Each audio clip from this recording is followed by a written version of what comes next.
Hello my dear friends, and welcome back to another video. So recently in my Bad Batch videos, I've been trying to focus on more obscure aspects of the show, ones that have been largely forgotten. In other words, plot points that are not directly connected to Clone Force 99. For example, the other day I spoke about Kanan Jarrus, and in today's video, I want to discuss the importance of Nala Se, the only remaining Kaminoan cloner. Now, after the destruction of Topoka City by Rampart and the Empire, there were still other Kaminoans across the galaxy, ones that were still around even by the time of the original trilogy. This is confirmed in War of the Bounty Hunters, and Hondo Ohnaka even speaks about them in Pirate's Price, but there were not too many of them left. But Nala Se is unique because she's the only Kaminoan cloner that is left, or at least that we know of. Nala Se was spared and brought to Mount Tantiss on Wayland in the Season 1 finale. A hostage of the Empire, she will be forced to work on some of the most secretive cloning projects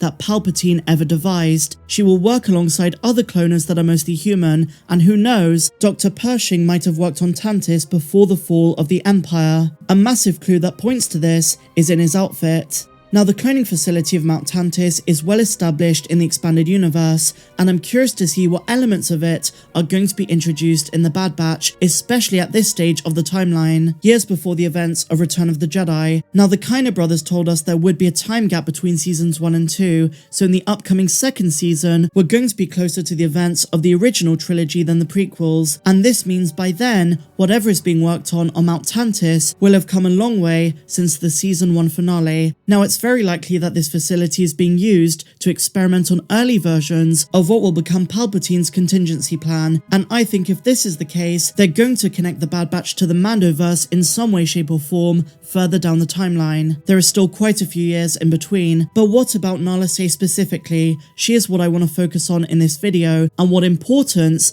is she going to have going forward? Well, my dear friends, I came across an interview from last summer with executive producer Jennifer Corbett, where she teases just how important this last Kaminoan cloner is to the story as we go into season 2. She said what Nala Se is doing and where she is will be explored, but it should be a mystery to Star Wars fans, and that's just the thing. No matter how well you know Heir to the Empire or the comics of the expanded universe, the story being told in the Bad Batch is going to be unique. Maybe it's going to draw elements from it, but it's still going to be different. And the reason Nala Se should be highlighted in context of the Bad Batch is because of who her former assistant was, Omega. Even before Mount Tantiss, we do not know the full extent of Nala Se's laboratory experiments back on Kamino. We know that she worked on enhancements and modifications to DNA, and we also know that she was the medical chief and administrator of the secret Khalida Shoals Medical Center. But it has been implied many times that she did work on some highly secretive projects, and the one surviving person who would know the most about these projects is Omega. Now that Lama Su, the Prime Minister of Kamino, is dead, she is the only person remaining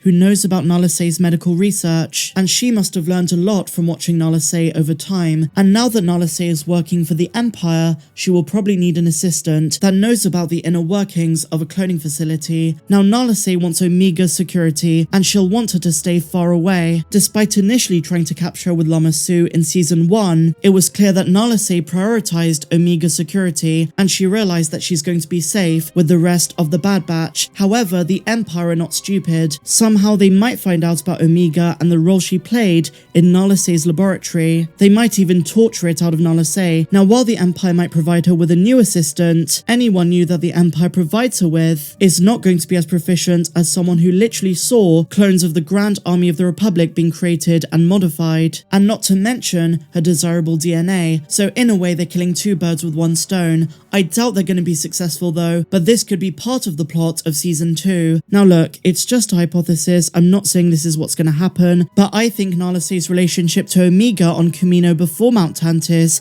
is going to be the connective point to the relevance of the Kaminoan in season 2. Some way and somehow. We still don't fully understand the importance of Omega yet. Now we should probably talk a little bit more about Mount Tantiss itself. It was more than just a cloning facility. It was one of the many secret storehouses of technology and Sith artifacts kept by Emperor Palpatine. He really was not afraid to tamper with nature. He would combine cloning monstrosities with dark side secrets, and was the perfect example of his famous quote from Revenge of the Sith: "The dark side of the Force is a pathway to many abilities some consider to be unnatural."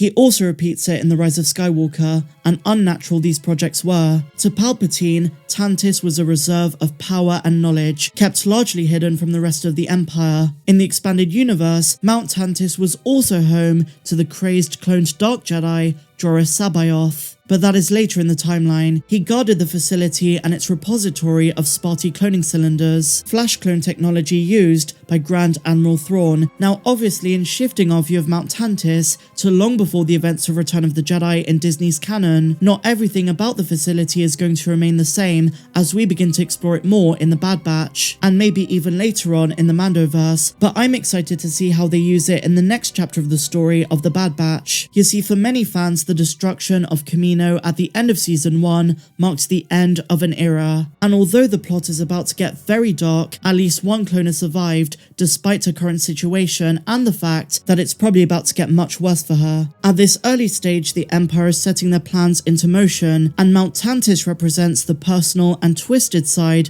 of Palpatine's grand plan. It's such a secretive element of what's going on at this point in the timeline, but as we know, all Palpatine wanted was one thing: unlimited power, and the Bad Batch Season 2 can expand what we know about the beginnings of his contingency. I really can't wait for Season 2. Hopefully we do get an announcement of some kind at Star Wars Celebration, and they've kind of been teasing it a little bit with some of their posts recently, for example this merch in promotion of Celebration. Let's keep our fingers crossed that it's still coming this year. So let me know your thoughts in the comments down below. If you enjoyed this video, please be sure to leave me a big fat thumbs up, subscribe if you're new, and a massive welcome if you are. But until the next one, my dear friends, may the Force be with you always. I'm Star Wars Meg. Have a good one.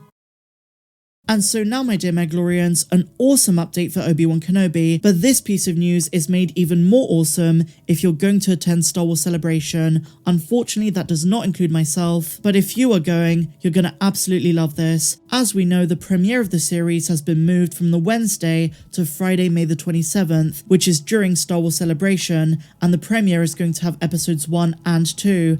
Well, now, Steven Stanton has revealed that there is going to be a special Obi-Wan Kenobi premiere screening at Celebration. This sounds insane. What an atmosphere that's going to be, especially if, and imagine this, Vader shows up at the end of episode 2.